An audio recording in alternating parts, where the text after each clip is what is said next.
ಲಡ್ಡು ಮುತ್ಯನ ಅವತಾರ ಬಾಳೈತಿ ಕತಿ ಮಾಡಿ ಹೇಳಿದರ. ಲಡ್ಡು ಮುತ್ಯನ ಅವತಾರ ಬಾಳೈತಿ ಕತಿ ಮಾಡಿ ಹೇಳಿದರ.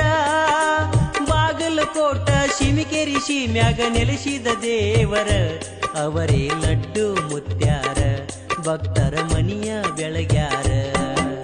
ಲಡ್ಡು ಮುತ್ಯನ ಅವತಾರ ಬಾಳೈತಿ ಕತಿ ಮಾಡಿ ಹೇಳಿದರ. ಬಾಗಲಕೋಟಿ ಶಿಮಿಕೇರಿ ಸೀಮ್ಯಾಗ ನೆಲೆಸಿದ ದೇವರ ಅವರೇ ಲಡ್ಡು ಮುತ್ಯಾರ ಭಕ್ತರ ಮನಿಯ ಬೆಳಗ್ಯಾರ.